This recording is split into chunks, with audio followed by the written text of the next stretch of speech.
આજે તો અમરેલીમાં આવી ગયા રાજભા ગઢવી જેવા મોટા કલાકાર અને ઉડાડી દીધી ચાંદીની નોટો. જય શ્રી કૃષ્ણ મિત્રો, હું છું ધ્રુવ મકવાણા. સ્વાગત છે તમારું મારા ન્યૂ મિની બ્લોગમાં. તમારો ભાઈ મસ્ત રેડી થઈને નીકળી ગયો કોલેજે જવા માટે, કારણ કે આજે કોલેજે છે મેન્ટલ હેલ્થ અવેરનેસ ઉપર સેમિનાર. બધા લોકો ફિઝિકલી તો ફિટ હોય જ છે, પણ મેન્ટલી ફિટ હોતા નથી. બધાને સ્ટ્રેસ અને ડિપ્રેશન હોય જ છે. તો આમાંથી બહાર કેમ નીકળવું એના માટે સાયકિયાટ્રિસ્ટ આવેલા હતા. સેમિનાર કમ્પ્લીટ કરીને તમારો ભાઈ નીકળી ગયો ઘર તરફ જવા માટે. ઘરે આવીને જોયું તો એ રમતી હતી ગરબા.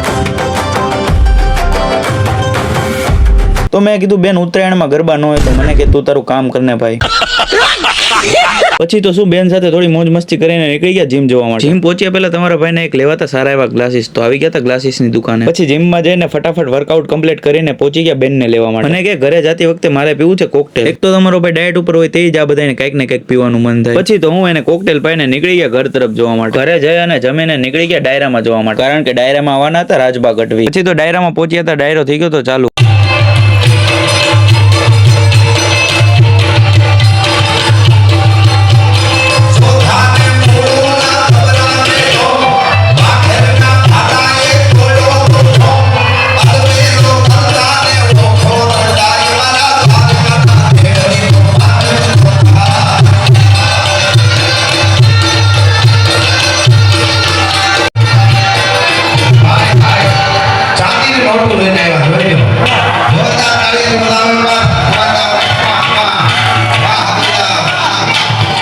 તમને આજનો વ્લોગ ગમ્યો તો લાઈક અને કમેન્ટ કરતા જજો, ને આવા જ વ્લોગ જોવા માટે તમારા ભાઈને ફોલો કરતા જજો.